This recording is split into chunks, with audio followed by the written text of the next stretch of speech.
শুরু হলো এসএসসি ও সমমান পরীক্ষা। সারা দেশে কেন্দ্র ৩,০০০-এর বেশি। প্রথম দিনে রাজধানীর কয়েকটি কেন্দ্র পরিদর্শন করেন শিক্ষা উপদেষ্টা সিআর আবরার। বলেন, প্রশ্ন ফাঁসের গুজব ঠেকাতে সামাজিক যোগাযোগ মাধ্যমে নিয়মিত নজরদারি চলছে। পরীক্ষা ঘিরে নেওয়া হয়েছে বাড়তি নিরাপত্তার ব্যবস্থা। ২০২৫ সালের মাধ্যমিক শিক্ষা বোর্ডের নতুন সংশোধিত রুটিন অনুযায়ী বৃহস্পতিবার শুরু হলো মাধ্যমিক স্কুল সার্টিফিকেট পরীক্ষা। এবারও শুরু বাংলা প্রথম পত্রের পরীক্ষা দিয়ে। এবার মোট পরীক্ষার্থী সোয়া ১৯ লাখের বেশি। গত বছরের তুলনায় প্রায় ১ লাখ কম। নির্দিষ্ট সময়ে শিক্ষার্থীদের উপস্থিতি দেখা যায় পরীক্ষা কেন্দ্রগুলোতে।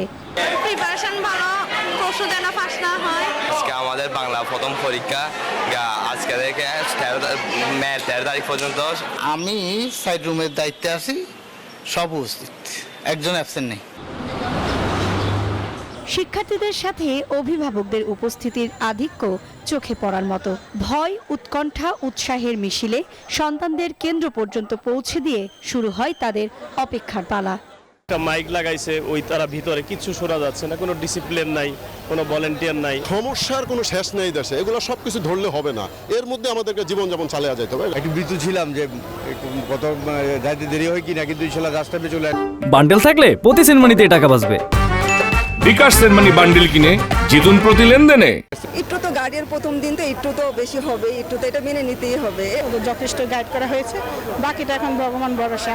এদিকে সকাল 11টার দিকে বিভিন্ন পরীক্ষা কেন্দ্র পরিদর্শন করেন শিক্ষা উপদেষ্টা। পরিদর্শন শেষে সাংবাদিকদের তিনি বলেন, প্রশ্ন ফাঁস নিয়ে গুজব সৃষ্টি করা থেকে বিরত থাকতে। এমন গুজব পরীক্ষার্থীদের ওপর নেতিবাচক প্রভাব ফেলে। এই সমস্ত সূত্র থেকে প্রশ্নপত্র ফাঁস অতীতে হয়েছে বলে জানা গেছে, আমরা চেষ্টা করেছি সেই সূত্রগুলো প্লাগ করা, যে সেখান থেকে যেন না হতে পারে। পরীক্ষা এমন একটা বিষয়, এটা অনেক প্রস্তুতির পর নেওয়া হচ্ছে। ছাত্রছাত্রীরা নানান রকমের তাদের মানসিক একটা চাপ এখানে থাকে।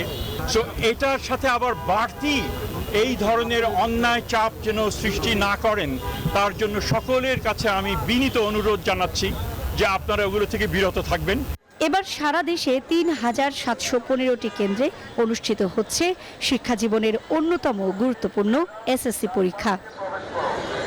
সুকন্যা আমির, নিউজ 24, ঢাকা।